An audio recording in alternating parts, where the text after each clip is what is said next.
Olá! Então, vamos discutir hoje o primeiro capítulo do livro do Jay Shetty, Pensa como um Monge.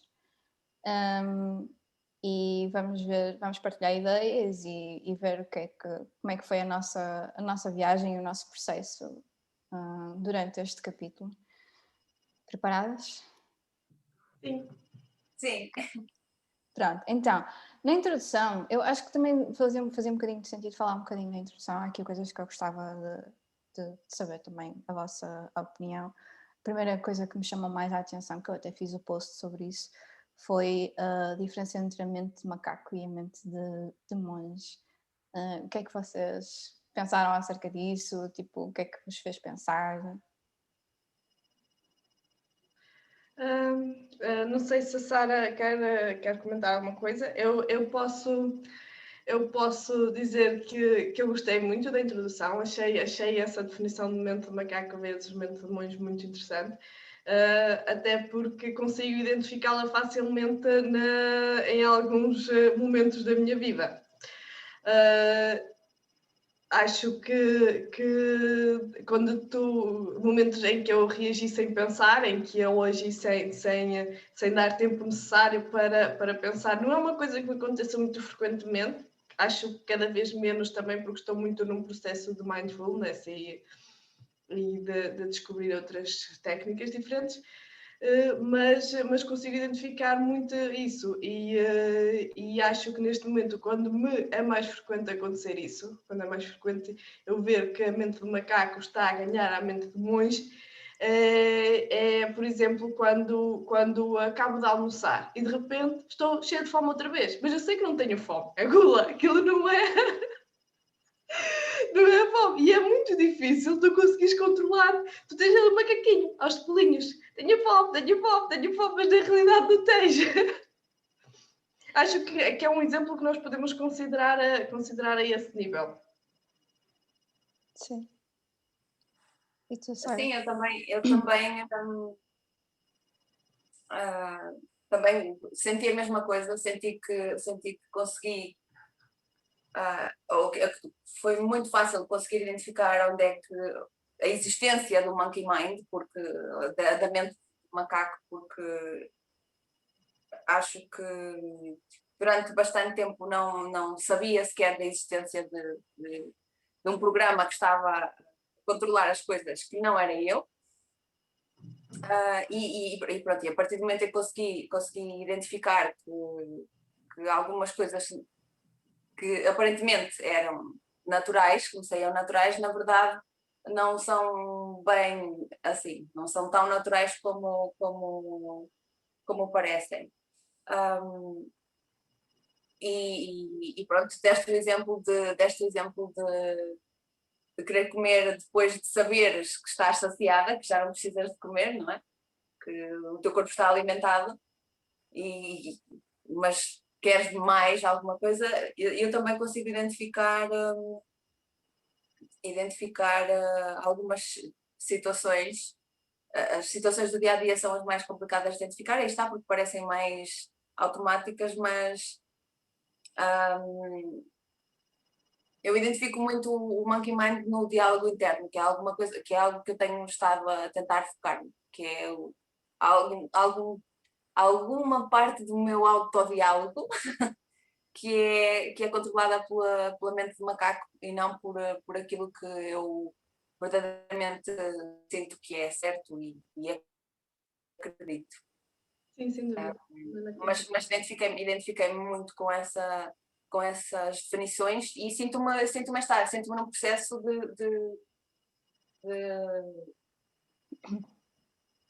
estar a contrabalançar dentro do possível as duas mentes, porque não posso dizer que controlo em absoluto a mente de macaco e que já cheguei, já atingi ao que se quer, não é? Ter mente de monge. Acho que estou um bocadinho longe, mas consigo claramente identificar as diferenças das duas e as diferenças nos meus comportamentos, nas minhas emoções, nos meus pensamentos. Portanto, gostei muito da definição. Eu não sei se convosco também acontece, que é nos dias mais estressantes, é uma bola de neve. pelo menos para mim. Nos dias mais Completamente. importantes, se as coisas estão a correr mal, parece que bloqueias e só o macaco é que está ali. O Sim. monge foi a dormir uma cesta. Sim, aí nessa altura é mesmo ter ferramentas para conseguir parar, só que o problema é que estamos no meio daquele espaço, daquele momento em que é difícil parar, dar um passo para trás e pensar, ok, como é que eu paro isto? Como é que eu evito que o resto do meu dia continue a bola de neve que tu estavas a descrever? Uhum. E respondendo a uma coisa que a Sara também disse, eu acho que nós nunca estamos nem sempre na mente de macaco, nem sempre na mente de monge, e acho que por mais que auto-desenvolvimento que façamos, acho que vamos andar sempre aqui. Acho que é encontrar o equilíbrio entre as duas. É tipo, é cada vez mais ser mais fácil para nós identificar que estamos na mente de macaco, não é? E saltar para o outro lado, arranjar formas de saltar para o outro lado, não é? Sim. Eu identifico muito isso a acontecer-me quando estou a tentar trabalhar em alguma coisa e sinto aquela coisa de me querer distrair, de querer ver outra coisa, de querer fugir o foco, tipo olhar para o telemóvel, ver o que é que está a passar nas redes sociais ou assim. Só que o que começa por ser 2 minutos, passam a 5, 10 e depois quando volta a concentração já não é a mesma. Então pronto, é uma coisa a trabalhar. E o multitasking também, para mim, é uma coisa que já identifiquei realmente, mas é muito difícil de realmente focar em single tasking. Eu sei que é importante, eu sei a teoria, mas depois tipo, quero fazer tanta coisa que vem tudo ao mesmo tempo Mas e fica difícil. em relação ao multitasking, eu também não tinha pensado nisso, uma boa observação, mas agora fizeste-me pensar uma coisa: o multitasking não está a alimentar a mente do macaco. Porque, pensando retrospectivamente, eu não sou capaz de fazer multitasking. Eu já cheguei a essa conclusão. Não sou capaz de estar a fazer duas outras coisas ao mesmo tempo. Se eu estou numa reunião, tenho que estar com atenção à reunião. Se eu estou na reunião e estou a responder a mensagens sobre outro tema qualquer, que não tem nada a ver com o tema da reunião, isso deixa-me exausta, deixa-me cansada. E isso, para mim, lá está, é uma bola de neve. Se eu estou cansada, vou começar a fazer a shutdown no monge e vou ter o macaco. Tu não estás um pouco a alimentar a mente do macaco com o multitasking? Sim, era isso que eu estava a dizer. Sim, Eu não quero fazer multitasking, simplesmente acaba por aqueles momentos em que me sinto, ai, quero fazer isto, quero fazer aquilo, quero fazer tudo, e quando dou por ela, estou a saltar de tarefa em tarefa. E sim, eu tenho perfeita consciência que não estou na realidade focada em nada, não é? E o meu objetivo é trabalhar no sentido de ir para o single tasking, em que só faço uma coisa de cada vez. Eu ainda hoje estava a querer fazer uma coisa tão simples como fazer compras online, as minhas compras da semana do hipermercado. Estava a fazer isso e quando dei por ela já estava a ver outras coisas. Por exemplo, eu queria comprar detergentes, não estava a gostar das opções de detergentes que havia no supermercado, porque as opções verdes são muito caras. Então pensei, há aquelas lojas online que eu posso ir ver. Comecei a ir ver essas. Eu quando dei por ela, as minhas compras já tinham ficado para segundo, terceiro plano e já estava a ver coisas que não eram detergentes. Eram outras coisas completamente diferentes. O que é que acontece? Acabas por não fazer nada, não é? Nem fiz as compras, nem comprei nada nos outros sites. Coisas simples, não é? sim, sim. A minha experiência com multitasking é um bocadinho contraditória, porque por um lado o facto de eu sentir que tenho várias coisas para fazer funciona um bocadinho, e pode ser, obviamente pode ser a mente de macaco a falar, mas eu acho que consigo identificar situações diferentes em que eu estou a fazer multitasking. Algumas situações, o facto de eu ter várias tarefas para fazer ajudam a eu me motivar. Ou seja, a minha mente dispara e está ativa e está pronta para fazer check a tasks. Ou seja, é como se estivesse no modo go, portanto o multitasking acaba por ser bastante complementar. Mas há alturas em que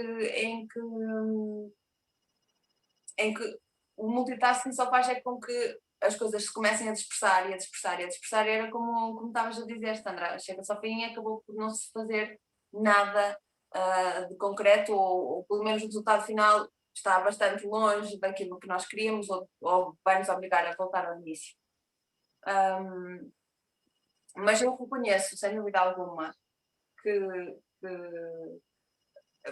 acho que a chave do soul tasking é mesmo sentir que nós estamos presentes no que quer que estejamos a fazer, não é? Porque o que o multitasking faz, o que eu sinto que o multitasking faz, quando não resulta para mim, é fazer com que a minha mente se disperse.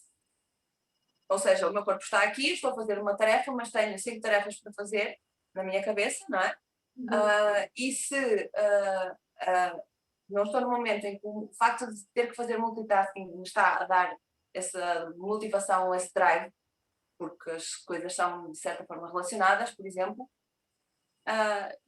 fico completamente dissipada, acabo por não estar presente naquela tarefa que eu estou a fazer, porque estou a pensar nas outras que não estão feitas.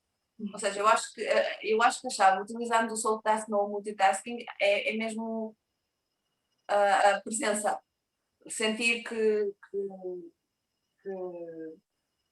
a presença e o foco, não é? É com sentir que estamos focados naquilo que estamos a fazer.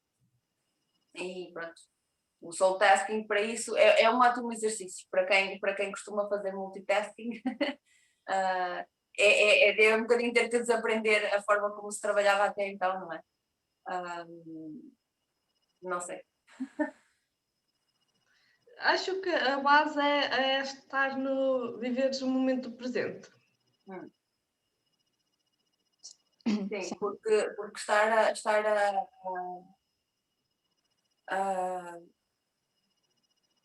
a planear, e claro que isto que o Jay Shetty também acaba por abordar mais à frente um bocadinho isso, não é? Mas a única coisa que a gente consegue fazer é aqui e agora, anyway, portanto, não muito por...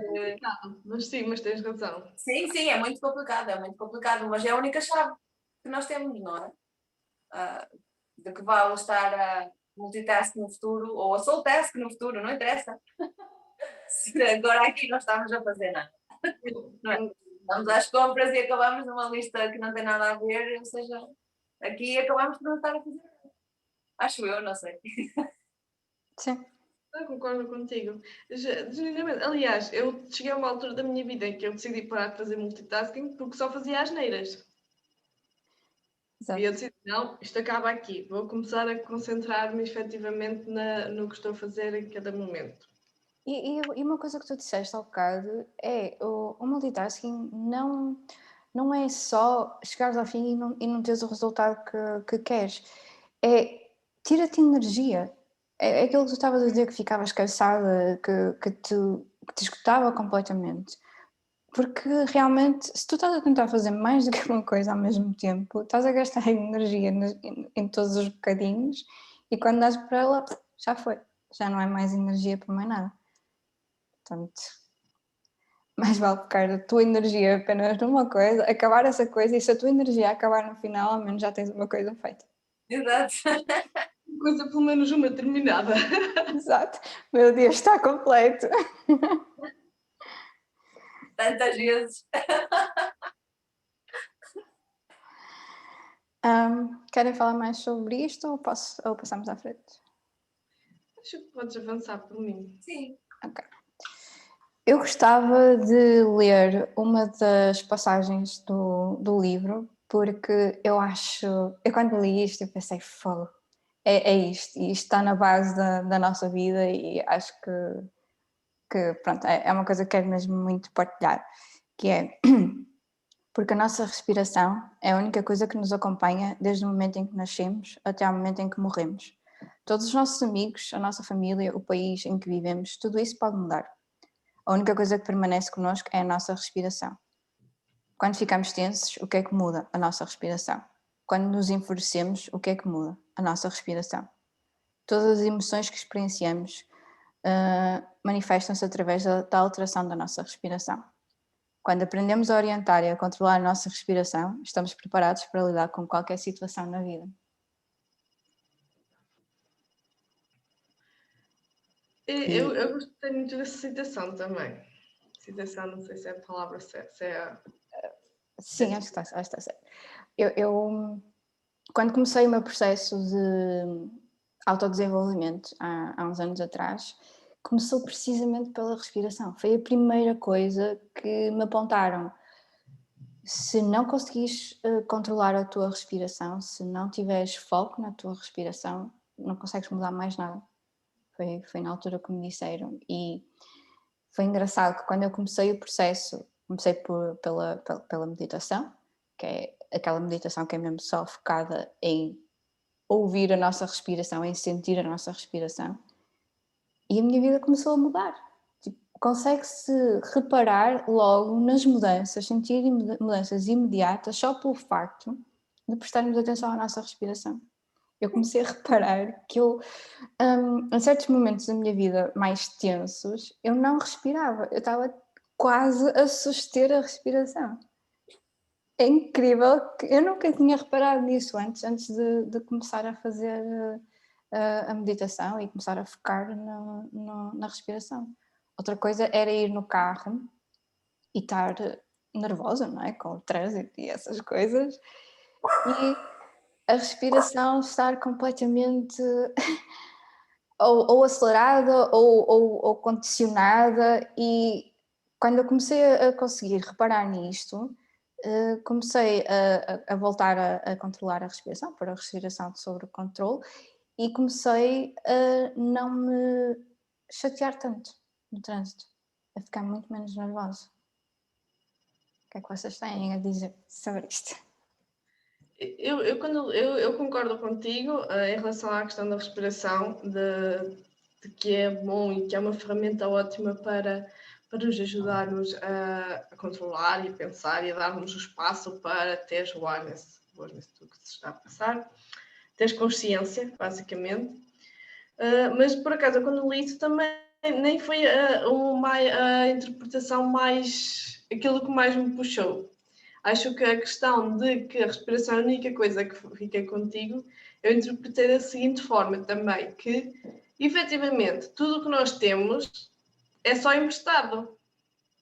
Certo. Na realidade, nada é para sempre nosso. A casa que nós temos não é para sempre nossa. A família que nós temos não é para sempre nossa. Por muito, mesmo que tu pagues as coisas, não é para sempre teu, é emprestado. E acho que viveres com uma consciência de que nada é certo. Há muita gente que vive com a ideia de que, ok, tenho um emprego para o resto da vida, está certo, estou seguro. Ou seja, o que eu quero dizer é, nada é seguro, nada é sempre teu. E tira-te um peso muito grande da consciência de tu perceberes, ok, eu tenho este relógio fixe, mas 2 para amanhã deixo de ter. Ok, mas eu vivi com ele e tenho que agradecer o tempo em que o tive emprestado e não agora reclamar porque deixei de o ter. Estás a perceber? Não sei se me estou a saber explicar bem. Sim, eu estou a perceber perfeitamente, e realmente também é uma interpretação interessante do que disse aqui. E eu gosto muito de colocar isso em perspectiva em relação às relações, porque tanto relações familiares como amorosas, como o que for. Na realidade, nenhuma relação é efetivamente para sempre. Se tu tiveres noção de que todas as tuas relações já são emprestadas e que podes ficar sem elas de um momento para o outro, dá-te mais valor, dá-te mais vontade de investir nelas se aquela relação for efetivamente importante para ti. E Saber que tu, por exemplo, vou dar-te um exemplo simples. Eu gosto muito de ir à casa, à aldeia dos meus pais para estar com os meus avós também. Eles já têm alguma idade. Se tu tiveres noção que eles eventualmente podem morrer, e vão morrer, como todos nós, não é? Ninguém vive aqui para sempre, mas saberes que teres a noção de que vai demorar menos tempo do que aquele que tu terias se tivesse aquela relação como tomada, dá mais vontade de ir lá visitá-los e e de estar mais tempo com eles. E se calhar às vezes não me apetecia ir porque a minha avó às vezes é um bocadinho chatinha, mas saber que eles efetivamente um dia vão morrer dá mais vontade de ir lá para os visitar. Acho que cria a mim pelo menos, cria um sentimento de apego quando no que toca a pessoas e desapego no que toca a coisas. Saberes que tudo, tu podes perder tudo de um momento para o outro, tudo, e quando digo tudo é físico. Tudo físico, podes perder carro, casa, tudo de um momento para o outro. E mesmo pessoas.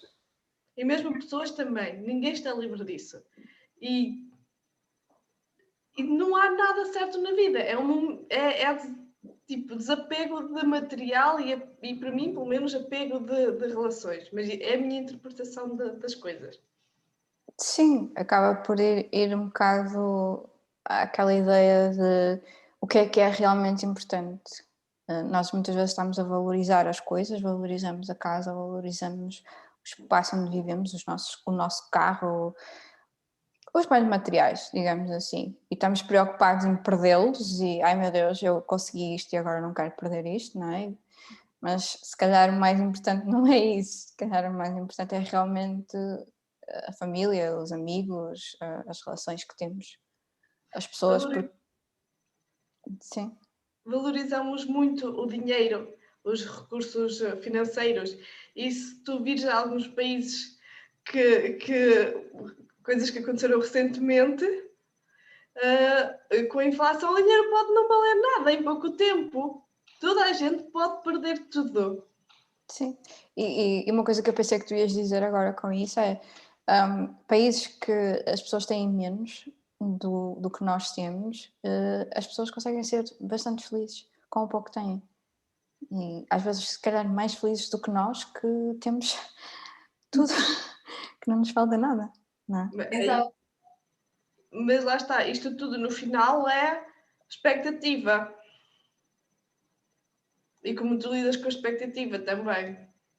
Se tu tens uma expectativa de teres isto para o resto da tua vida e te cortam essa expectativa, vais sofrer por isso. Se a tua expectativa é vou gozar isto enquanto eu tiver isto, se calhar já não ficas assim tão magoada. Sim. Eu acho que quando eu lia a citação, não é? Voltando um bocadinho ao início desta parte, eu acho que eu concordo com as duas, ou pelo menos identifiquei-me com o que as duas disseram, porque eu acho que, por um lado, a respiração é efetivamente a única coisa que permanece connosco, é a nossa marca de humanidade, não é? É a marca de tal forma que é a significância entre estar vivo ou estar morto. Se alguém não está a respirar, não está vivo. Salvo em situações excepcionais que são paragens cardiorrespiratórias momentâneas, não é? Mas estar vivo significa, como ser humano, significa respirar. E é a única coisa que é constante ao longo da nossa vida. É a única coisa que nós, por um lado, que nós temos, que conseguimos identificar como sendo nossa, mas por outra que nos é naturalmente intrínseca. É a condição para a vida, não é? É a nossa respiração. Portanto, como a Sandra tinha dito,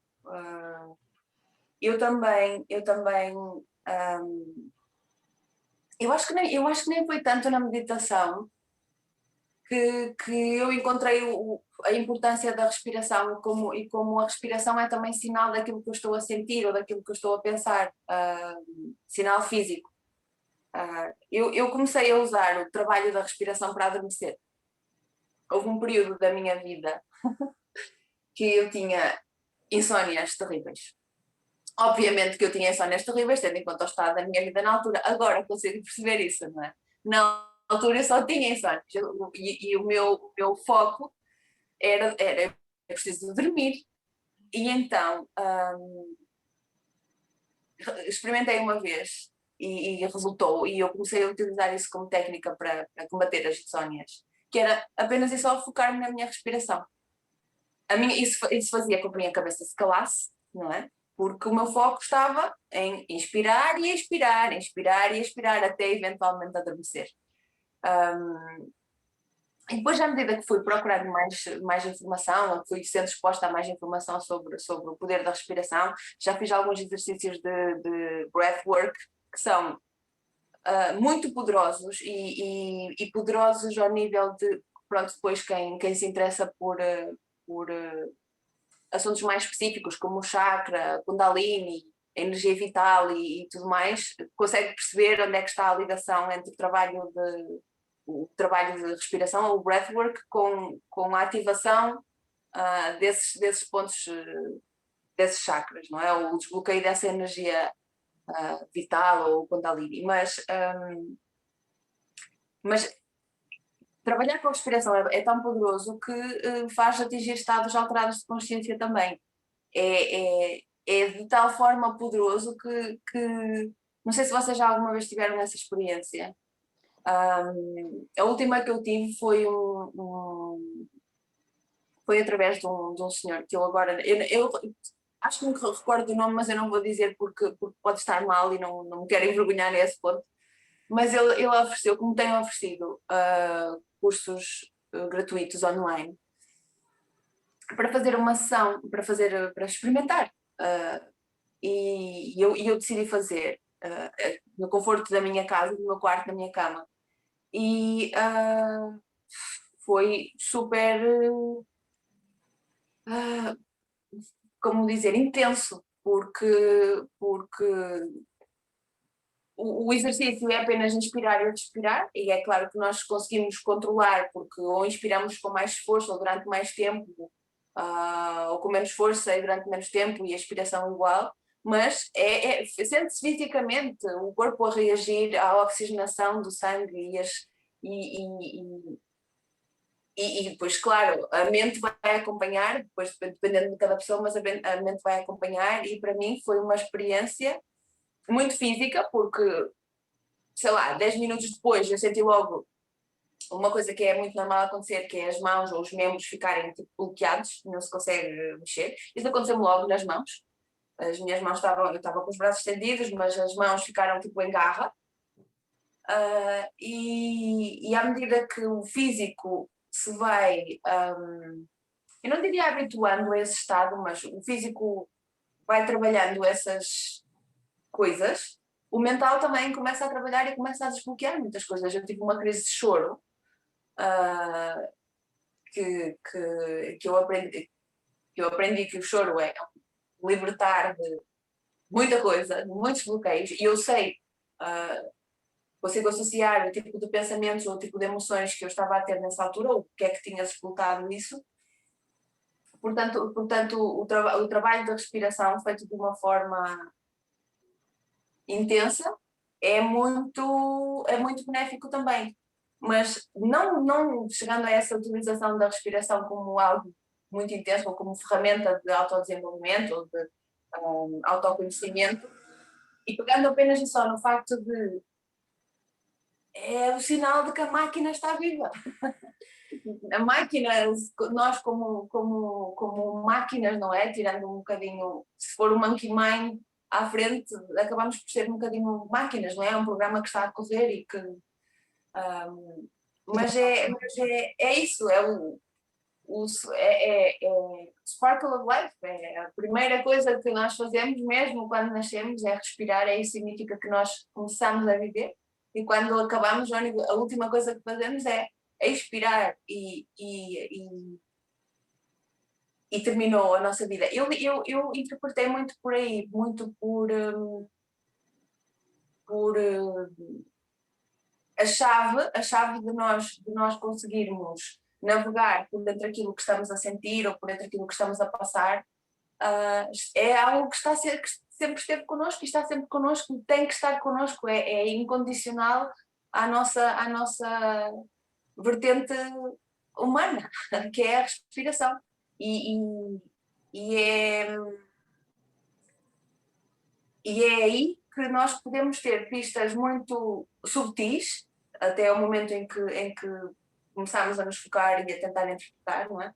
Mas damos pistas muito subtis daquilo que nós estamos a sentir e a forma como as coisas nos impactam. O exemplo do trânsito, que é daquelas situações em que é um bom teste para saber. Eu gosto, quando eu estou numa situação em que me vejo a reagir ao trânsito, é sempre um processo muito engraçado, porque é uma das formas que eu tenho de tentar perceber como é que eu estou. Porque se eu estiver a reagir mal ao trânsito, por exemplo, significa que está, eu tenho que ser trazida, ou será mais inteligente ser trazida de volta à minha respiração e à minha própria...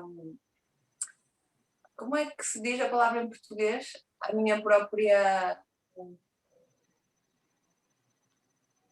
Podes dizer A minha em própria inglês.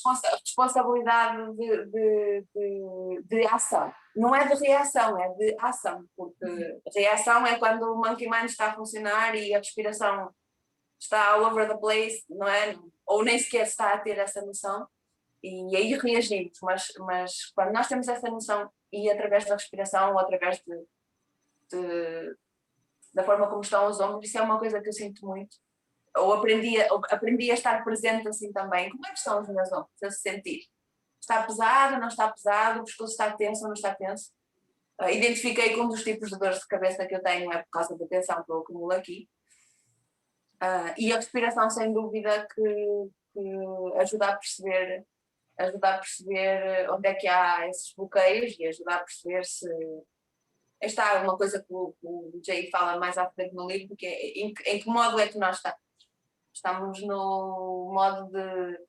Não sei muito bem as traduções, mas estamos no modo de fugir, estamos no modo de esconder, estamos no modo de relaxar, e como é que nós estamos. Portanto, sim, gostei muito dessa citação também, só para terminar.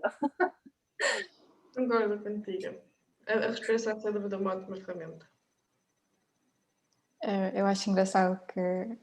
Acho que é esta a parte interessante de fazer estas partidas, porque realmente numa frase simples, as várias interpretações que tivemos, as várias ideias que tivemos e as diferentes formas como nos identificamos, as experiências que tiramos daqui, não é? Acho isso engraçado.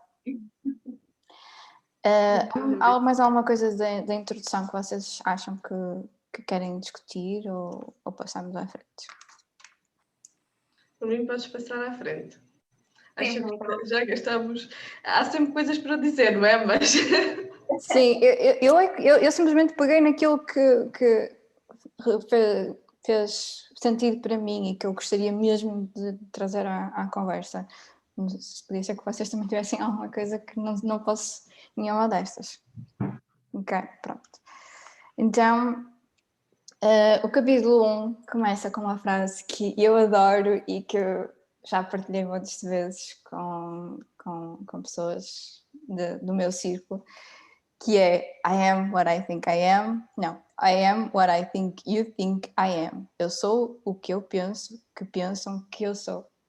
É uma frase confusa, mas se pararmos e pensarmos e separarmos por cada parte realmente distante, que é tipo, eu não sou o que eu penso que sou. E ainda nem sequer chegamos a esse nível, não, eu sou o que eu penso que os outros pensam que eu sou. Eu acho isto incrível e quando eu li isto a primeira vez foi tipo, uau. Espera, eu defino-me pelos outros, estamos sempre a falar que não nos podemos definir pelos outros, que o que os outros dizem e o que os outros pensam não interessa. Eu sei que nós queremos dizer isto a nós mesmos e queremos acreditar nisso, mas na realidade não é isso que fazemos. E acabamos, se calhar, por ser ensinados desde muito pequenos a ser definidos pelo que os outros pensam, pelo que os outros dizem, não é? Há muitas coisas que os nossos pais nos dizem na nossa infância que ficam connosco e que nos marcam. Ainda há coisas que os meus pais me diziam quando eu era miúda que eu ainda hoje, tipo, me defino um bocado à base disso. Ainda fiquei com essa definição na cabeça, mas realmente há que haver aqui. Eu não me está a ocorrer uma palavra melhor do que despedimento, despir esta imagem, quebrar esta imagem e voltar a tentar perceber quem é que nós somos. E acho que o capítulo 1 acaba por ser um bocado resumido, acaba um bocado por ser isto, não é? Tipo, ok, vamos descobrir quem é que nós somos sem as vozes dos outros, sem as vozes do que está à nossa volta. Sim, não era a minha intenção resumir assim logo, mas esta frase diz tudo para mim. Sim, mas só uma observação a esse nível. O facto de tu perceberes que tu te deixas, ou melhor, que tu és influenciado, ou não, tu não és aquilo que tu achas que és, tu és aquilo que os outros acham que tu és, já é meio caminho andado para tu conseguires descobrir ou encontrar aquilo que realmente és. Porque se tu vires bem, há muita gente que nem pensa sobre isso, que não têm. E porque também não é uma coisa fácil e intuitiva que tu não acordas de manhã a pensar: hoje eu gostava mesmo, era de saber quem é que sou. É verdade, é uma coisa que é um processo. Não, o capítulo 1 acho que é muito. É também muito forte. Forte não é a palavra certa, não é a palavra que eu estou à procura, mas é muito denso, porque é todo um processo. É um processo que se calhar nós já há algum tempo para cá temos vindo a fazer. Não é uma coisa que chegamos aqui e lembrei, ok, tinha aqui uma lista de valores, sim senhora, vamos cá resolver as coisas. E mesmo assim, ao longo deste capítulo ainda descobri mais coisas. É um processo que tu vais tentando sempre fazer. E é o começo de um processo.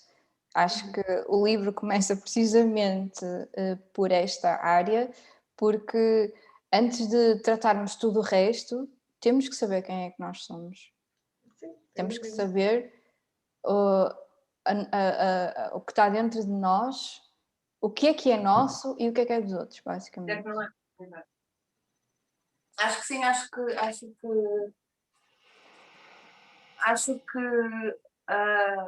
acho que a busca sobre quem nós somos, ou pelo menos é isso que me tem parecido, a busca por quem nós somos é uma busca que pode-se considerar que é eterna, ou que é equivalente ao tempo que nós vamos viver aqui, porque para mim, pelo menos é o que eu acho, chegar a um ponto em que nós percebemos que nós somos não aquilo que nós pensamos que somos, mas sim aquilo que nós pensamos que os outros pensam que nós somos, é uma coisa, não é? Mas depois, se nós quisermos ir mais fundo, e foi isto, ou pelo menos é isto que eu tenho vindo a perceber-me, ok, eu já sei que pelo menos muito daquilo que eu acho que sou não é meu, é só uma interpretação daquilo que eu acho que os outros acham que eu sou, não é? Isto é uma coisa. Mas depois a coisa mais profunda é, ok, então agora, sabendo eu que eu sou mais do que aquilo que os outros acham que eu sou, do que aquilo que eu sou propriamente dito, como é que os outros me estão a influenciar? Aonde é que os outros me influenciaram? É claro que os nossos pais nos passam os valores, nos passam os nossos pais ou a sociedade, não é? Nos passam valores, quer queiram, quer não. Nós vamos absorver essas coisas sim ou não, não é? E os amigos que nós temos na altura, a sociedade, a escola, as pessoas com quem nós o contexto onde nós estamos inseridos, não é? Tudo nos vai dando alimento para nós irmos criando a noção de nós próprios, não é? A noção daquilo que nós somos ou qual é que é o nosso papel. E há muitas coisas, pelo menos eu sinto isso em mim, que me foram dadas, ou que eu as recebi, que eu as tomei como minhas, que eu nem sequer tinha essa noção. Essa é que é a dificuldade, não é eu identificar que, ok, eu, Sara, sou muito daquilo que os outros pensam que eu sou. É uma coisa, mas... E aquelas coisas que os outros pensavam que eu era, mas que eu nem sequer sabia conscientemente, mas inconscientemente, isso afetou-me de uma forma que agora isso afeta tudo o resto. Isso é que para mim é o... Ou pelo menos para mim representou o passo a seguir, aquilo que... O ir mais fundo na compreensão de que, ok, quando eu ouvi a primeira vez que eu era uma pessoa super determinada, eu fiquei, vocês são malucos completamente, eu determinada não tenho absolutamente nada, eu sou super procrastinadora e não é saudável o tipo de... Resultou sempre, na altura resultava muito bem, mas nem sequer é saudável a forma como eu levo as coisas, com pouco planeamento, tudo muito feito em cima do deadline, porque a pica é maior e porque a motivação aparece, mas eu determinada não tenho nada, mas a visão era essa, não é? A visão do outro era essa, e isso se calhar fazia com que eu efetivamente tivesse uma performance de uma pessoa determinada. Não sei se me estou a fazer entender, eu sei que às vezes fica tudo um bocado confuso, mas sim, é perceber que nós não somos, pelo menos só, aquilo que nós achamos que somos e temos muito daquilo que nós pomos nos outros que somos, é ao mesmo tempo libertador, não é? Mas por outro lado também dói um bocado, porque é uma personagem com a qual nós temos que conseguir identify, como é que se diz em português? Terminar a identificação que nós temos com os personagens que os outros nos dão, não é? Eu não sou mãe, nem nada disso, mas eu acho que esse exemplo é um exemplo muito fácil de entender, não é? Há mulheres, e homens também, mas vou pegar no exemplo de mulheres, o simples facto de que nós somos as três mulheres, mas há mulheres que a partir do momento em que são mães, tomam isso como o seu papel, porque também é a visão que existe delas, não é? Esse é o papel, esse é a personagem que está a comandar as coisas. É muito como o monkey mind, não é?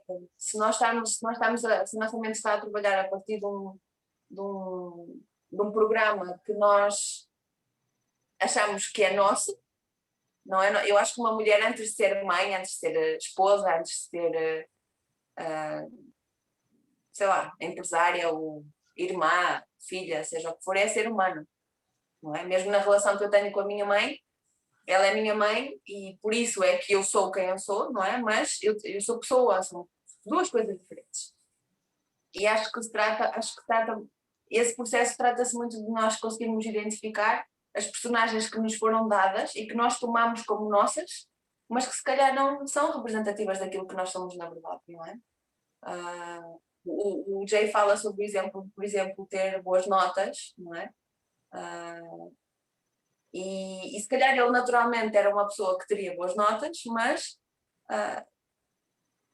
já era uma coisa que era tão expectável para ele fazer ou para ele ser bom aluno e tudo mais, que ele identificou-se a essa personagem e depois como ele acabou por descobrir, e como acho que quando nós conseguimos identificar essas coisas acabamos por descobrir também nem sempre essas identificações nos servem.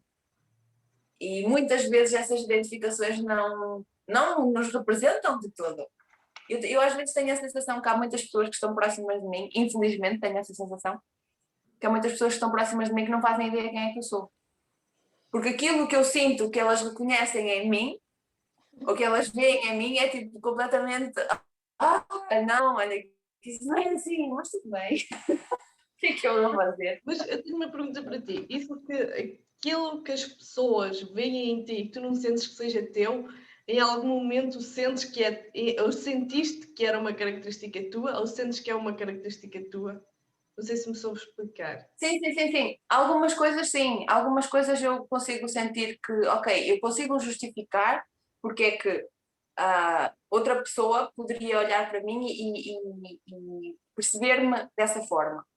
Ou seja, sim, eu consigo identificar que haverá alguma característica que me é apontada que eu tenho presente em mim. Não é? E isso é bom, isso é bom. Há momentos que que é bom que assim seja, porque para além de fazer com que eu tenha um feedback daquilo que eu passo, que é impossível não ter essa procura desse feedback, nós somos seres humanos que interagem, portanto, mas quando são coisas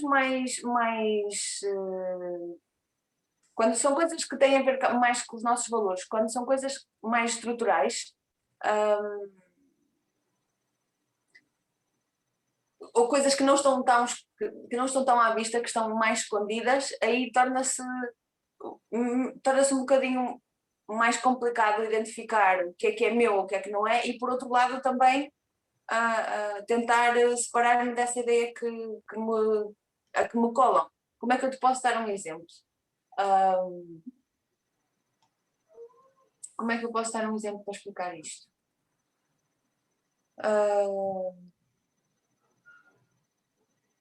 Mas eu percebi o que tu querias Mas dizer. não sei se eu me fiz entender, mas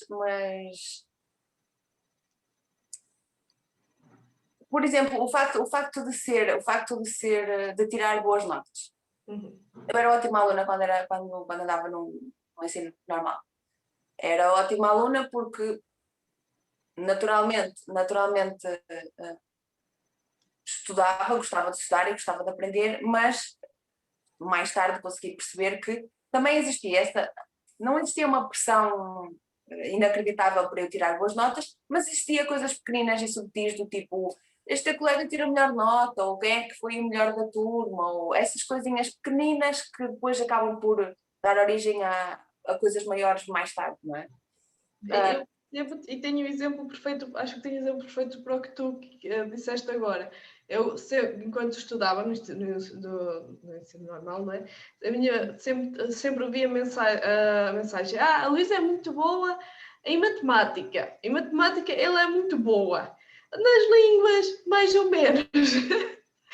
O que fez disso com que eu seguisse uma carreira mais ligada com tecnologias e mais ligada a cálculos, e o que me deu desmotivação das línguas. O que na realidade depois mais tarde vem a perceber que não tinha que ter feito isso, mas a imagem que os outros tinham de mim tornou-me. Por isso acho que. Exemplo perfeito, é exatamente isso que eu quero dizer. Até que ponto é que a imagem que nós achamos que os outros têm de nós vai depois impactar a nossa vida. É uma falta de controlo absoluta, não é? Se nós nos deixarmos guiar pela imagem que nós, ainda por cima que nós achamos que os outros têm, é que às vezes nem sequer é a imagem que os outros efetivamente têm, é que nós achamos que os outros têm, é uma prisão. Sim, é uma prisão e é uma coisa que nunca mais acaba, uma espiral que nunca mais acaba porque não faz sentido, não tem lógica. Eu acho que não tem lógica. E acho que é muito importante perceber isso. Sim, mas percebeste, lá está, é um trabalho de reflexão, não é uma coisa que faças. Claro. Eu está, o que eu estava a dizer, sendo uma aluna naturalmente boa, ou melhor, o que eu quero dizer é, sendo uma aluna com boas notas, portanto, uma boa performance em termos académicos, isso significaria, em termos lógicos, consoante a sociedade que nós vivemos, que eu a seguir iria para a universidade e provavelmente iria tirar um curso XPTO, alguma coisa que fizesse concordância com os meus bons resultados académicos, não é? Isso era o que era, se calhar, esperado de mim. E se calhar o facto de eu não ter feito isso, como era o que era esperado de mim, impactou-me no sentido de... eu cheguei a uma altura em que eu senti que o facto de eu não ter seguido isso, ou de não ter preenchido as expectativas daquilo que eu achava que os outros queriam para mim, era uma desilusão, tanto para eles como para mim. Não é? É claro que todos estes processos são inconscientes, este encadeamento de ideias foram inconscientes, porque se fossem conscientes uma pessoa para-os logo ali, como acontece agora, ou pelo menos tenta-se, mas na altura as coisas inconscientes trabalham na nossa cabeça que nos fazem sentir coisas que nem sequer nos pertencem, não é? Eu não meço o meu valor, não meço mesmo, e cada vez menos, o meu valor por aquilo que seria expectável eu fazer por causa de outras coisas. Que não tem nada a ver comigo, que não tem nada a ver comigo. Sim, mas não metes porque tens consciência disso, neste momento. Sim. Eu acho que o capítulo 1 é muito focado nessa direção. Exercícios para tu ganhares consciência sobre, efetivamente, quais são os teus valores. E o que é que tu queres da vida? Acho que não, mas quais são os teus valores? Sim. Quais são os teus valores e quais são os valores que te foram dados e ganhares consciência se esses valores fazem sentido para ti ou não, hoje como és. Porque um dos exercícios é precisamente esse, qual é a origem dos teus valores. Lembram-se desse? Em que um exemplo que ele deu aqui, pronto, podemos continuar com as boas notas. As boas notas eram um valor dele, que ele achava que era dele, e depois ele perguntou-se onde é que veio isto. A origem era a escola, e a pergunta para ele é verdadeiro para mim? E ele diz, não, interferiu com a minha aprendizagem, com a verdadeira aprendizagem. Exatamente, porque não era uma aprendizagem feita por um valor próprio. Por um valor próprio, apenas para aprender, mas para atingir um objetivo. Eu acho que para este exercício é muito útil se tu estiveres, por exemplo, a questão de ter boas notas. É importante para mim, ok, mas porquê? Tu fazeres constantemente a pergunta porquê, porque gosto de tirar boas notas, mas porquê é que gostas de tirar boas notas? Acho que está sempre vais chegar efetivamente à origem, porque há muitos valores. Tirar boas notas é importante para mim, é um valor meu. Se tu pensares assim superficialmente, porque eu gosto de tirar boas notas, mas porquê é que tu gostas de tirar boas notas? Porque queres ser, mas porque é muito... Não, eu acho que senti dificuldade das primeiras vezes que fiz este tipo de exercícios, porque há muita coisa que está camuflada. Sim. Há muita coisa que tu achas mesmo que é genuinamente teu. Sim, e é como tu estavas a dizer, tu tens que continuar sempre a perguntar porquê. Quando achas que já chega, não, é mais um bocadinho, tipo as crianças 5 vezes.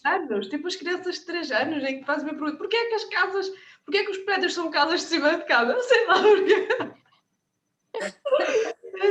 É isso, é porque não é óbvio, tens que ir lá, mas porquê? Pensa bem. Qual é que é a razão por trás disso? Eu tenho curiosidade em saber, quando vocês fizeram este exercício, houve algum que vos surpreendeu a descobrirem que afinal não era um valor vosso? Verdadeiro para vocês, anyway? Eu na realidade já tinha feito este exercício anteriormente, por isso quando fiz desta vez não houve... já tinha feito este raciocínio, mas houve um valor que eu nunca tinha pensado como sendo um valor que surgiu. Que é a liberdade financeira. Não é o valor mais romântico do mundo, não é? Mais bonito. Porque toda a gente diz, vamos ser livre, paz no mundo, não é? Mas eu percebi que há muitas decisões que eu tomo na vida por uma questão de liberdade financeira. E porquê? Porque eu gosto de saber que, acho que toda a gente gosta de se sentir seguro financeiro, não é? Mas a mim mete-me realmente confusão eu não ter segurança a esse nível. Eu gosto de saber que se acaba a quarentena e eu quero ir para o Gerês passear, que eu tenho dinheiro suficiente para meter combustível e ir para o Gerês e voltar. E não vou ter que deixar de comer durante 2 semanas por causa disso. E é uma coisa que tem manipulado as minhas decisões, por isso é um valor meu, sem dúvida. Achas que é liberdade financeira ou liberdade? Eu acho que é mais... se vires desse lado, eu acho que é a liberdade, mas tu não consegues isso sem ter a segurança financeira na sociedade em que vivemos. Sim, mas... E nem é liberdade financeira, é a segurança financeira, porque liberdade, se fores a ver pelas definições de liberdade, segurança e essas cenas de financeira, liberdade é tu não teres que te preocupar com dinheiro, não precisas trabalhar, pronto, mas não é isso que eu... Mas eu acho que no fundo vai tudo dar a liberdade, ser livre. Isso é um dos meus valores, é ser livre. Eu se me sentir presa de alguma forma, tu simplesmente estás a falar num aspecto específico financeiro. Sim. Se calhar é o que mais te afeta, mais te incomoda, mas na realidade tu queres ser livre. Queres ser livre de poder tomar decisões, queres ser livre de poder fazer o que tu quiseres fazer naquele momento. Sim, sem dúvida. Se fores observar por esse lado e se vir de outra perspectiva, sim, a liberdade pode ser um dos meus valores em tudo o que isso inclui. Exatamente. Sim, eu acho que é mais por aí. Acho que a liberdade se apresenta de várias formas, mas acho que a principal é a existência sem qualquer tipo de condicionamento externo, não é? Claro que já não vou estar a falar, entrar no qual é que é o limite à nossa própria liberdade, estou a falar da liberdade que nós sentimos, aquela que é interna a nós, é sentir mesmo que não existe nada que acontecendo ou não acontecendo vá afetar a forma como eu sou ou como eu me sinto. Como eu quero viver, se calhar. Sim, acho como que eu quero viver. Como eu quero viver. Como eu quero viver, sim. Mas... Há muito tempo atrás, houve um rapaz que me disse que queria ser rico. E eu, nessa altura, andava muito revoltada com o dinheiro e com os poderes no mundo e com a força do dinheiro na decisão de como a sociedade era. Eu fiquei super chateada e perguntei-lhe, mas porquê que tu queres ser rico? E ele respondeu-me, porque é a única forma que eu tenho de ser livre. E eu fiquei, uau, mas fiquei super triste, porque, na verdade, eu percebo essa liberdade financeira que tu dizes, porque nesta sociedade parece que a moeda de troca de liberdade é um bocadinho essa, não é? Mas eu acho que não chega. Acho que tem a liberdade, acho que é muito mais abrangente do que essas caixas onde nós a tentamos pôr só porque estamos a tentar compreender qual é que é a linguagem da sociedade em que nós vivemos. E perguntava, a Luísa já partilhou qual foi o valor que a surpreendeu, de certa forma. E Sara, tu tens algum valor que te tenha surpreendido quando fizeste este exercício?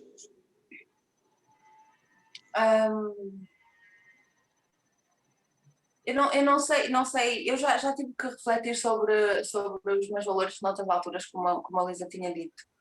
Portanto, o exercício não foi absolutamente novo, não é? Mas acho que há aqueles valores que nós os temos ou que tentamos viver que nos afetam de forma positiva ou negativa, ou que nos servem de forma positiva ou negativa, não é? E há um valor que mexe muito comigo, que é o valor da confiança. Se pode considerar isso um valor, mas eu acho que sim. Que me afeta não tanto pela sua presença, mas pela ausência. O que é também interessante, não é? eu sou apologista de que não tenho por que desconfiar das pessoas, porque há pessoas que, para quem a confiança, pelo menos é isso que eu sinto, há pessoas que para quem a escada da confiança funciona, de eu vou ganhando confiança à medida que vou indo.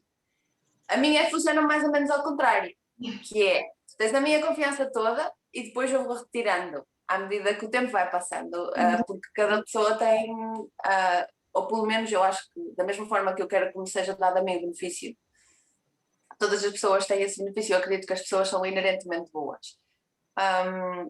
Mas este valor faz-me refletir muito, e no exercício e normalmente na minha vida, faz-me refletir muito, porque eu ainda tento perceber de onde é que vem esta construção da confiança assim, e porque é que apesar da confiança ser um valor tão importante para mim, é das coisas que mais me abala, se isto faz sentido. Eu sentir, e há várias formas de sentir que a confiança foi quebrada. Eu também falo da confiança para mim, de mim para mim, não é? Mas acho que de todos os valores que eu tenho que considero meus e que me fazem trabalhar, a confiança é sem dúvida aquele que mais me dá, mais me desafia, porque é aquele que está mais enraizado em coisas muito loucas, estranhas, e que aparentemente não tem nada a ver. Eu achei engraçado, por acaso, teres falado dessa diferença, desse diferente nível de confiança, tipo de começar por cima, começar por baixo.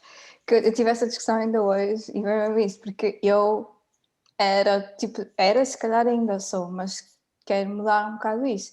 Eu dou toda a confiança e depois, como tu disseste, vou retirando aos bocadinhos. E agora eu gostaria de ser ao contrário, porque agora começo a perceber que a confiança é uma coisa que se constrói, é uma coisa que a expressão que eu usei foi hoje, a confiança conquista-se, não se dá. E acho que isso realmente é algo que eu quero trabalhar, porque às vezes quando damos demasiada confiança logo à partida, sem a pessoa sequer nos provar que merece essa confiança, pode correr bastante mal. Pois, a minha reflexão, para não dizer a minha luta, reflexão é mais positivo, mas a minha reflexão vai muito de encontro o que é que funciona melhor, o que é que funciona melhor para mim, porque eu consigo perceber onde é que estão os benefícios das duas formas de olhar para a confiança, e haverão mais, não sei, mas eu consigo ver o benefício das duas formas, ou seja, a confiança constrói-se. Eu acho que a confiança não se ganha nem se dá, é isso mesmo, entre relações a confiança é uma coisa que se constrói como se constroem outras coisas, não é? Mas o que é que causa mais apego? É eu estar a ver se isto vai fazer sentido. É eu estar numa relação a tentar keep score, tentar verificar um resultado que venha de encontro às minhas expectativas, ou por outro lado eu conseguir desapegar-me de todo do resultado que as coisas pequeninas que requerem a construção de confiança dão. Não sei se me estou a fazer entender. Porque está, para mim tem feito sentido assim de, ok, as pessoas têm a minha confiança e eu vou retirando, porque acho que também é um processo de me tentar desapegar muito àquilo que eu considero que as pessoas devem ou não fazer para ir de encontro às expectativas que eu crio sobre elas. Mas tu assim não começas logo a relação com as expectativas. Eu não estou a dizer que é bom que é mau. Eu gosto dessa abordagem, atenção, eu gosto dessa abordagem. Tu partires do princípio que toda a gente é merecedor da tua confiança, mas tu a partir de toda a gente, a partir do princípio que toda a gente é de confiança, também estás a partir de altas expectativas para toda a gente. Estás a partir de expectativas de ti mesmo. Eu sofro muito por causa disso, porque eu ponho as pessoas com as minhas expectativas. Eu fazia isto, portanto eu espero que as pessoas façam isto por mim também. E quando as pessoas não fazem, desilusão. Exatamente.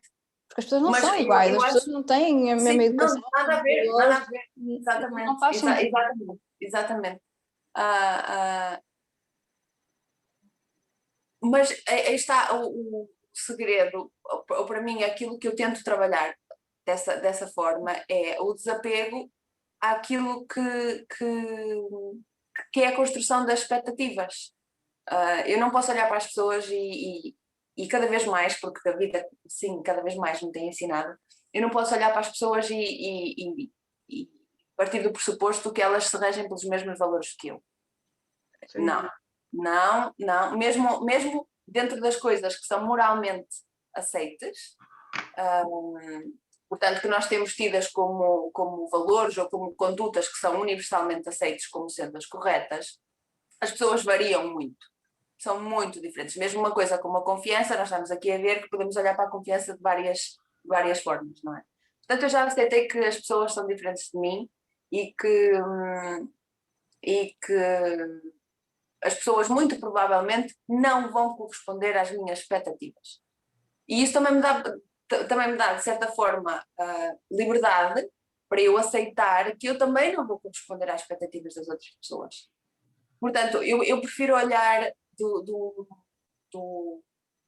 acho eu que prefiro olhar, atenção, porque isto pode ser apenas e só uma ideia que eu tenho construída sobre isto, mas pelo menos o filtro que eu me parece que eu olho para as coisas é esse, que é eu não quero entrar em qualquer tipo de relação com provas a terem que ser dadas. Se isto faz sentido. Mas eu pelo menos não estou a ver isso dessa forma. Eu não estou a ver que a pessoa tem que me provar X, Y, Z. É mais, conforme o tempo vai passando, conforme eu vou conhecendo a pessoa, conforme eu vou vendo, ok, as tuas palavras e as tuas ações correspondem. Percebes? Esse é o problema. É muitas vezes que as palavras e as ações não corresponderem uma à outra. Aí sim, eu vou dando confiança. Mas, again, isto é uma tentativa minha de mudar, porque eu também sempre vou confiança primeiro. Sim, exato. Eu o que sinto é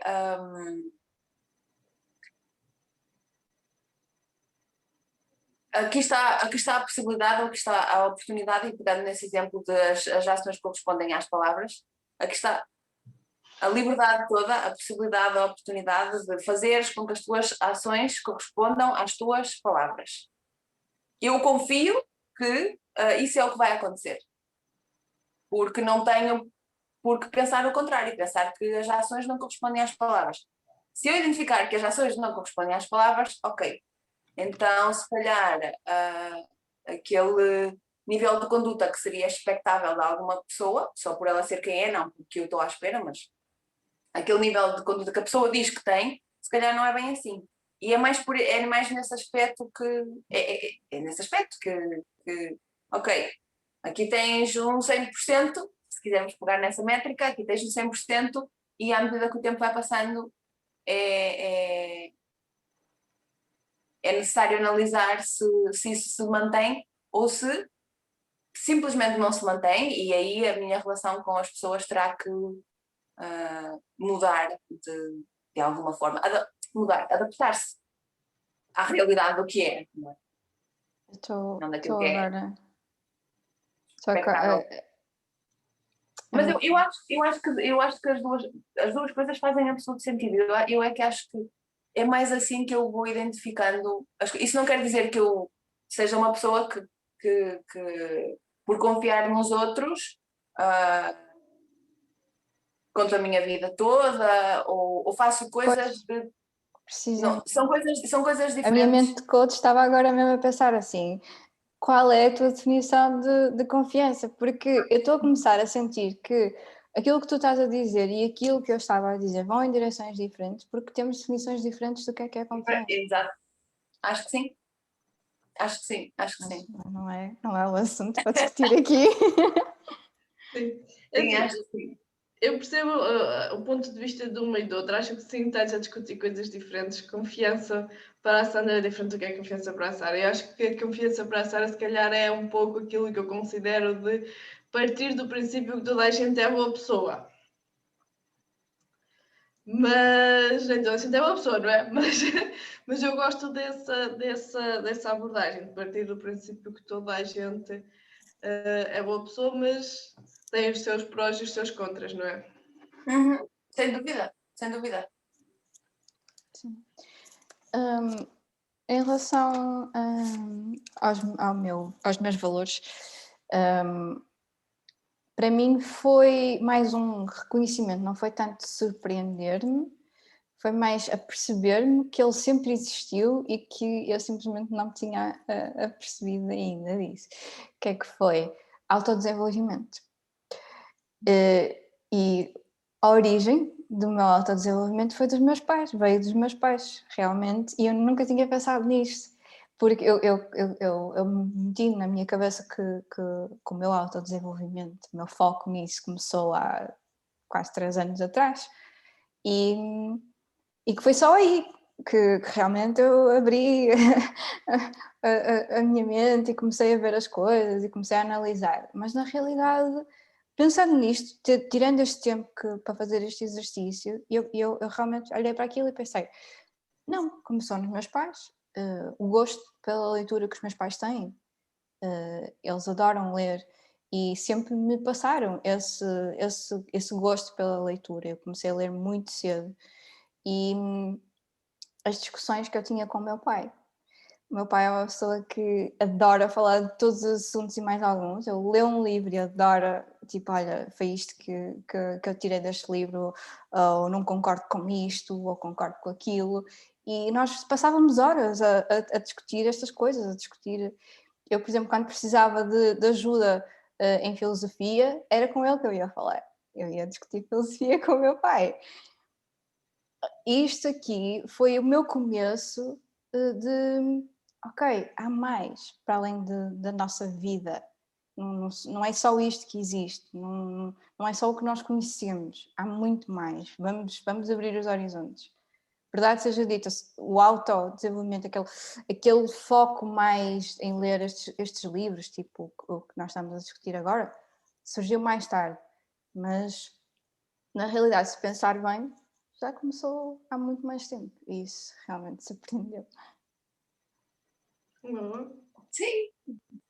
Foi.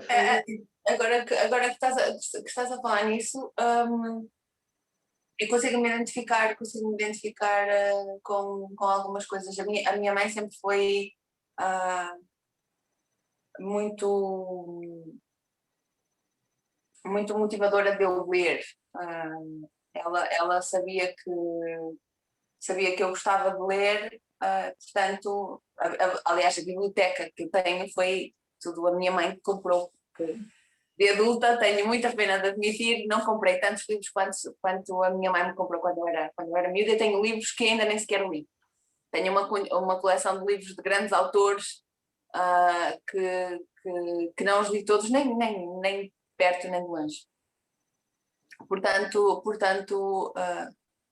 pronto, a leitura naturalmente é um exercício que pode ser tornado introspectivo, não é? Porque faz-nos questionar, apresentar-nos a novas coisas faz-nos questionar. E essa parte que tu referes de ter as discussões com o teu pai sobre filosofia e sobre os livros que ele lia, a discussão que existia muito em termos filosóficos ou metafísicos, se quisermos utilizar algum tipo de categorização, era por causa da igreja. Então houve ali uma altura da minha adolescência que a discussão ou a conversa do almoço de domingo, que era feito imediatamente a seguir ao final da missa, era sobre a religião. Muito, muito porque obviamente existiam ideias completamente opostas sobre tudo o que significa, mas não entramos por aí. O interessante era mesmo esse exercício de questionamento e de argumentação e contra-argumentação, que nos faz perguntar, não é? Faz-nos perguntar ao outro, mas também nos faz perguntar a nós, obriga-nos a tomar um partido. E portanto, obriga-nos a saber quais é que são as coisas em que nós acreditamos, não é?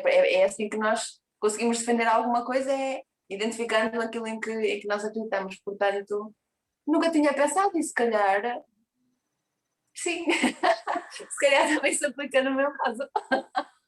Giro.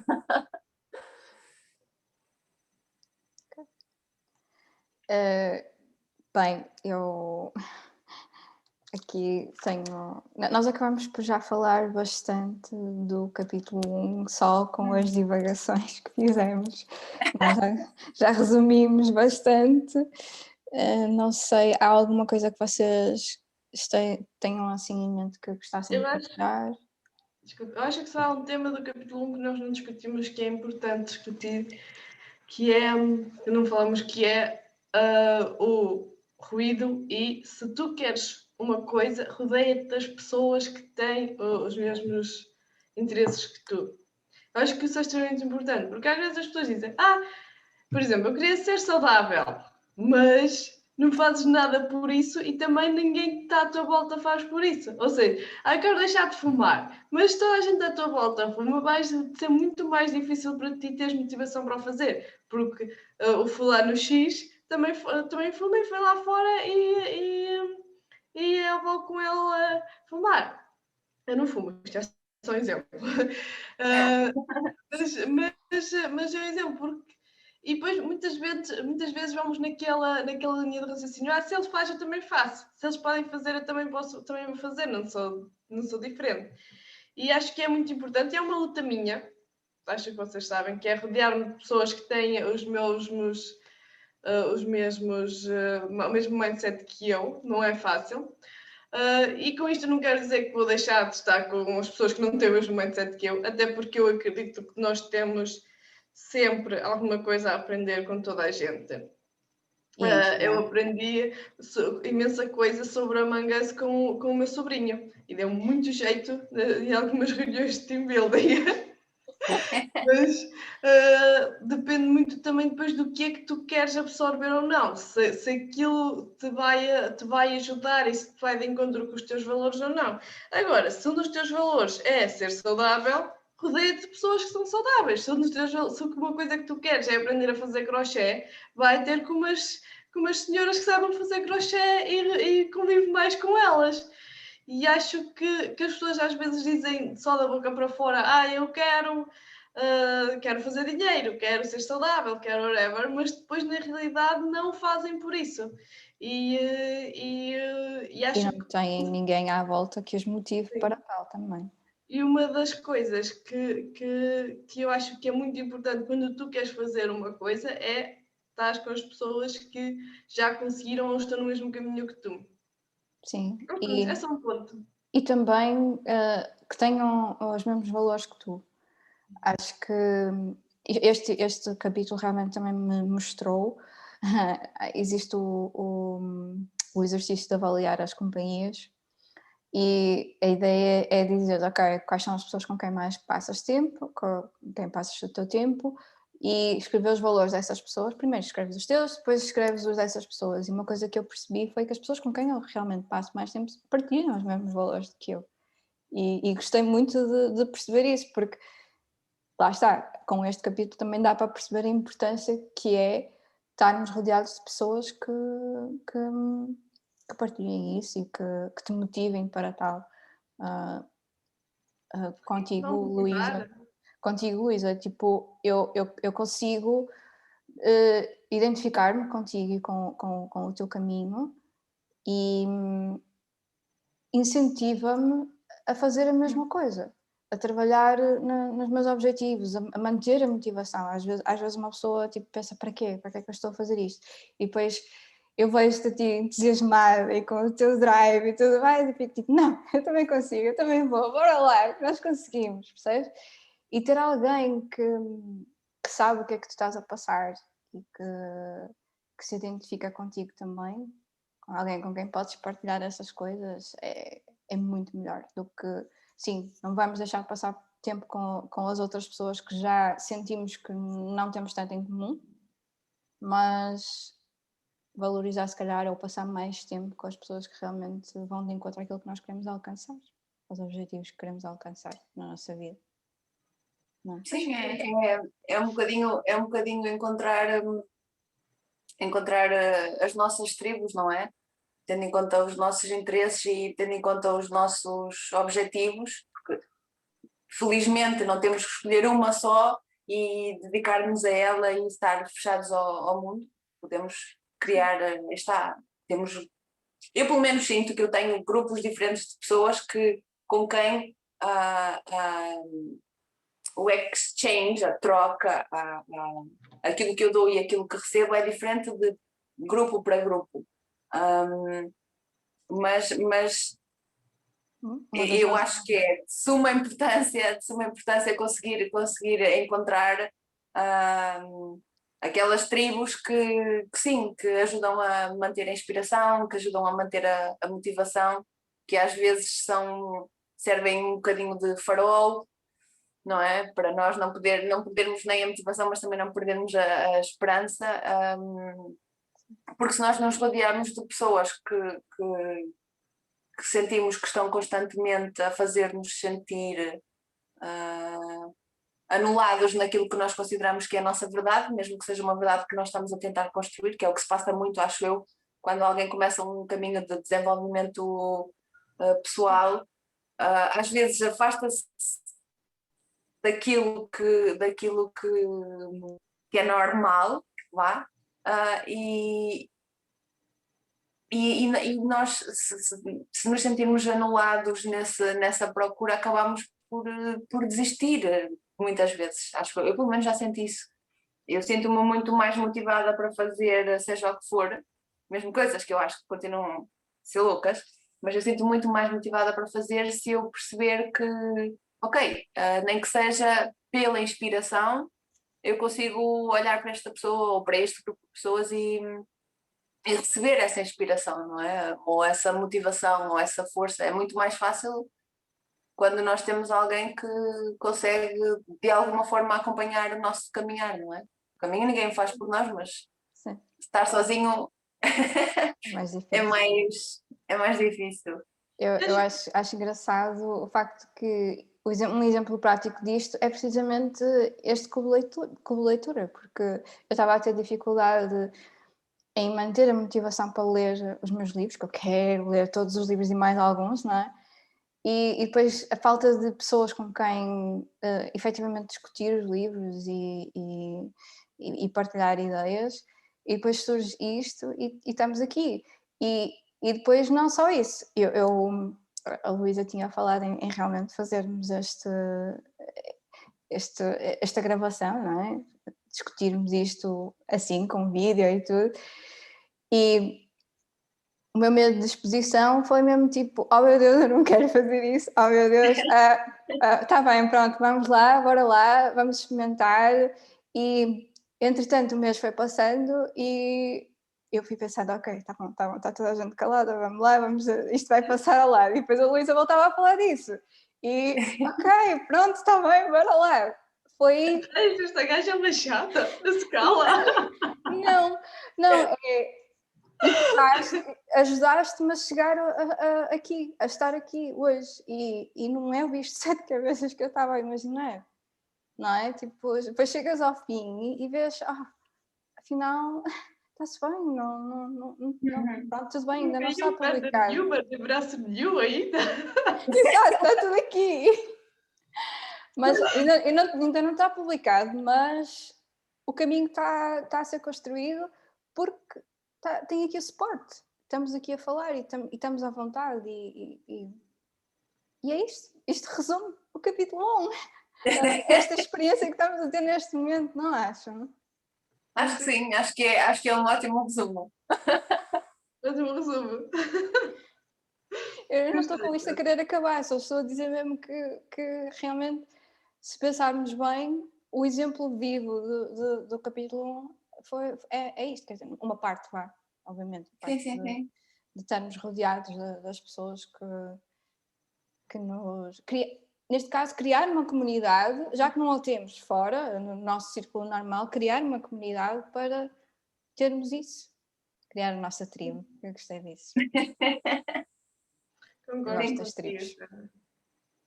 Sim. Bem, mais uma? eu acho que é tudo por hoje, pelo menos para mim. Podes parar de gravar e depois cortar. Não, é só porque depois ainda também há aquela parte de... Eu também acho interessante a parte do onde é que nós gastamos o nosso tempo. E onde é que nós gastamos o nosso dinheiro? Isso também é super interessante. Sim. Eu nisso não me foquei tanto porque realmente durante a quarentena, tudo bem, há pessoas que se calhar estão a gastar mais dinheiro online ou tudo bem, mas aí não me identifiquei tanto porque é uma área que eu sinto que está bastante controlada para mim, mas a parte do tempo identifiquei-me bastante, fazer o log de uma semana onde é que eu estou a gastar o meu tempo e percebi, ok, estou a gastar muito tempo na televisão. E isso não vai de encontro aos meus objetivos, não vai de encontro àquilo que eu quero para mim, para a minha vida. E acho que fazer esta identificação é um primeiro passo para, ok, vamos mudar isto, vamos no caminho que nós queremos. E isto deve ser válido também para, tipo, quando às vezes as pessoas têm aquele valor de, quero passar tempo, um dos meus valores é passar tempo de qualidade com a minha família. E depois, na realidade, vão a fazer este registro e veem que não passam quase tempo nenhum com a família. Não é? Tipo, ok, eu tenho este valor, mas não estou a viver. E com este exercício do tempo, eu percebi que eu tenho o valor da aprendizagem e não estou a viver. Quer dizer, estou, mas não com o tempo que eu gostaria de despender. Sim. Eu em relação a isso também sou um bocado... como é que é de explicar isto? Eu acho que... Eu também já estava a fazer esse exercício há algum tempo. E eu acho que sim senhora, o tempo onde eu gasto o meu tempo e o meu dinheiro reflete os meus valores, mas eu não acho que devemos ser extremistas, porque o que tu disseste, gastas tempo na televisão. Eu acho que faz sentido gastarmos tempo em televisão. Sim, claro, eu só estou a dizer não o tempo todo que eu estava a gastar, eu estava a gastar muitas horas, é nesse sentido. Porque, por exemplo, para mim, ver mais um episódio de Uma Família Muito Moderna, que eu já vi, não me vai trazer nada de novo, mas ao mesmo tempo, aquele, nem sei quanto tempo é, 30 minutos talvez, de estar a ver uma coisa que não me faça pensar, vai-me fazer relaxar. E acho que também precisamos desses momentos de relaxo. Friends, para mim é Friends, estou constantemente a ver Friends. Já vi Friends 2 ou 3 vezes, Sandra, não me possas voltar a ver Friends. Só? Eu só tenho pena que ele tenha saído da Netflix. Porque lá está, quando eu não queria pensar, era Friends. Bora um episódio de Friends, está bom. Só para matar o tempo. Eu acho que mais do que eu acho que o exercício é bom porque ajuda mesmo a identificar onde é que ele está, onde é que o tempo está a ser gasto e identificar onde é que nós podemos aumentar o gasto de tempo naquilo que nós queremos. Era como a Sandra estava a dizer. Gostas muito de aprender, mas se calhar ainda não tinhas apercebido que o tempo que tu estás a dedicar à aprendizagem que queres ter não é efetivo, não corresponde àquilo que tu pensas que estás a fazer. Eu fiz este exercício de tentar... Eu tenho imensa falta de rotina nas coisas. E então, eu fiz este exercício há uns tempos foi depois do CTA que nós fizemos, Luísa. Foi aí que se despolutou em mim a ideia de, ok, eu preciso mesmo de perceber para onde é que vai o meu tempo, porque eu não estou a fazer nada, onde é que vai o meu tempo? O tempo está a passar. E então o que eu fiz foi, ok, que coisas é que existem que são interesses para mim, que são coisas que eu me quero dedicar? E há várias valências, não é? Eu quero me dedicar a cultivar a minha mente. O que é que eu faço agora que me ajuda a cultivar a minha mente? Eu sei que preciso de absorver nova informação, eu sei que isso é uma coisa que me faz bem e que é uma coisa que me interessa muito. Onde é que eu estou a fazer o meu dia? Onde é que eu estou a ter tempo no meu dia para cuidar de mim, em termos físicos? Onde é que está aí o tempo do meu dia que eu preciso dedicar à minha cadela, ou a casa, ou outro tipo de coisas? E sim, uma pessoa acaba por perceber que às vezes tu pensas que estás a dedicar imenso tempo a algo que te faz bem, mas depois os resultados não acontecem, e vai saber, e afinal não está a ser assim dedicado tanto tempo da tua semana para teres os resultados que tu procuras, não é? O exercício é interessante, para mim é interessante nesse aspecto, porque esta era, como estavas a dizer, Luísa, é ok perder tempo em coisas que são mundanas ou que não têm uma utilização tão prática, não é? Nós precisamos descansar também. Se levarmos a vida como uma data de tarefas para fazer isto, acho que é uma seca. Mas é importante identificar se pelo menos aquele tempo que nós achamos que estamos a utilizar para certas coisas está efetivamente a ser utilizado para essas coisas ou não. Ou se estamos a fazer mais scroll up e down nas redes sociais, quando supostamente estamos sentadas à frente ao computador para escrever, seja o que for. E vamos só dar um check e passar 2 horas e depois time's up, próxima tarefa, e não foi nada feito. O exercício é interessante por aí. Eu concordo plenamente contigo. Eu ouço muito as pessoas a dizer eu não tenho tempo para isto, eu não tenho tempo para aquilo, e nunca é verdade. Nós temos tempo, nós só temos é que dar prioridade às coisas. Eu não tenho tempo para fazer meditação. Eu acho que consegues arranjar uns 5, 10 minutos de tempo, se calhar se estiveres a fazer menos tempo scroll no Instagram, por exemplo. Não é? É isso mesmo. É uma questão de prioridade. Se as pessoas realmente puserem essas coisas à frente de tudo o resto, há sempre tempo para tudo aquilo que queremos fazer. Quer dizer, com não, mas consenso. Sim, consenso. Mas lá está, é uma questão de prioridades. E prioridades é uma luta, mas pode ficar para outro dia. Sim, já só temos 4 minutos também. Mas eu não tenho mais nada a acrescentar sobre este capítulo, mas acho que sim, que tocamos nos pontos mais importantes deste capítulo. Sim. E adorei conversar convosco. Eu gostei muito também, isto foi ótimo. Sim, eu também gostei muito, acho que vai ser interessante fazermos isto para cada capítulo, ou como nós depois virmos que realmente faz sentido, e era giro se mais algumas pessoas se quisessem juntar no futuro à nossa chamada. Acho que seria ainda mais interessante ter pessoas que não conhecemos aqui a juntarem-se à nossa discussão. Acho que sim, vamos começar a fazer publicidade. Sim, então na próxima semana aqui outra vez. Estamos combinados?